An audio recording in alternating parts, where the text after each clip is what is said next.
Harvey asked us to basically frame our comments, provide a current state and some recommendations. So for the frame here, the U.S. grand strategy basically is to strategically resource U.S. forces so that we can fight away games at long distances against superior numbers and win. Okay, so if we're doing that, we're going to have to do it with technology.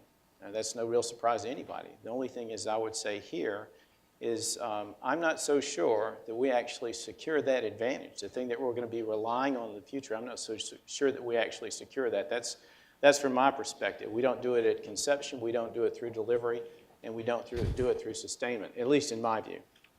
So the current state, he mentioned Bear Bryant. Bear Bryant used to, every time we'd go for a counterintelligence review for our organization, Bear Bryant would just ask a simple question. Before you leave here, I want you to tell me if we're winning. So that was pretty simple, and I'll answer that question sort of at the end of this paragraph here. But what I do know is my boss will say quite often, the threat's more profound now than ever before. The losses that we suffer are more profound now than ever before.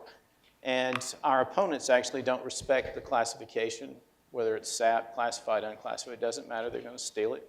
They don't respect the domain, whether it's a cyber domain or not a cyber domain. Only we respect that, right? Only we place ourselves at a disadvantage by creating these demarcation lines and then sticking to them and fighting each other with regards to that. Our adversaries, and that's our friends who are better at it than our enemies, and our capable enemies, they have the initiative in this exercise. And what that means is we're responding to them. They are not responding to us. So they are inside our decision process. We are not inside theirs. And that is here, from my perspective, in the United States. So, so to the question, are we winning? I think the most, Bear Bryant's question anyway, I think the most gracious way to answer that is, well, not yet. We're not winning. So it doesn't look that good from my perspective. So who's responsible for our current state? I think it's basically, the American government is the one that teaches industry and the government how to dance together. The government's not, from my perspective, the incentives and disincentives for industry are actually not well aligned to address challenges that I would propose are actually enduring. I think they're enduring disconnects that we have, and the challenge with that is the information age has made those enduring disconnects much more painful. So in a world and in a time when the advantage is to the attacker, we the Americans, trying to protect that technology are at a disadvantage.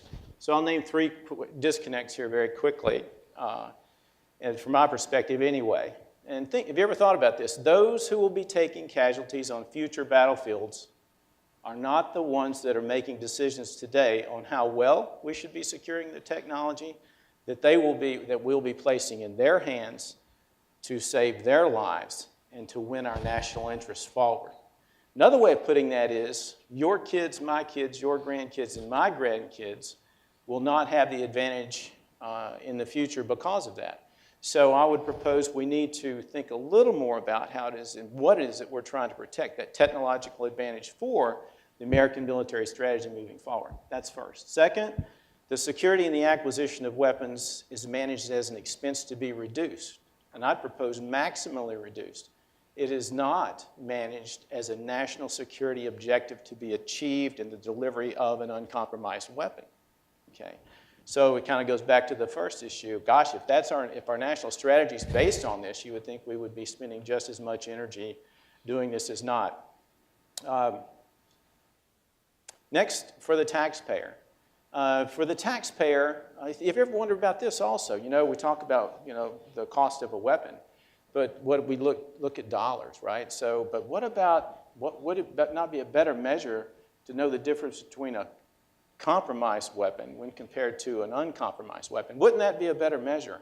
And if you look at total cost, which would include lives lost or saved on a future battlefield, which again would be your kids, my kids, and our grandkids, I think that would probably be a better measure, and it would more acutely focus us on what really matters.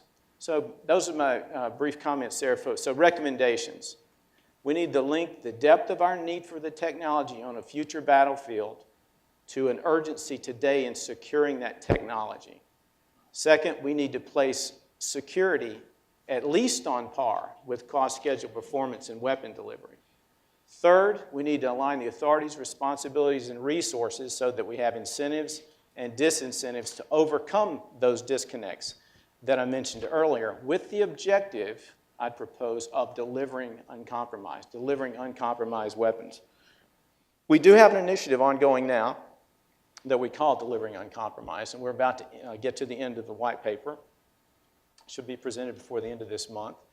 And it basically talks about tax incentives for industry, insurance incentives for industry, change in litigation strategy to advantage us all and align our interests, international norms to ensure we're not stepping on any toes, and warranties and representations.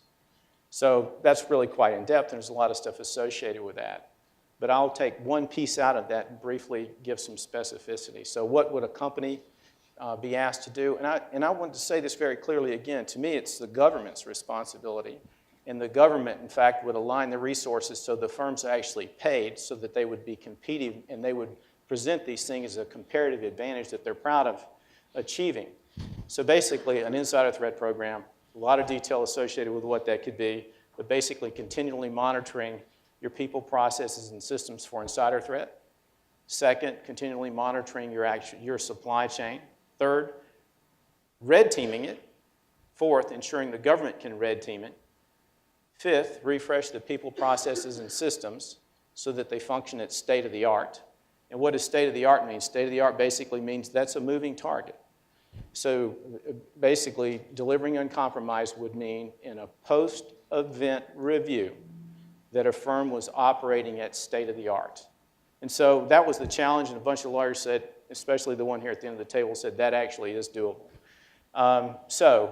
And finally, convey it through the primes down to the subs. That's a lot.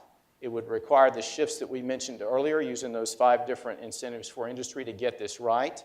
But I would propose, and in conclusion, if we don't do it, our children and grandchildren will be eaten with wooden spoons. That concludes my remarks.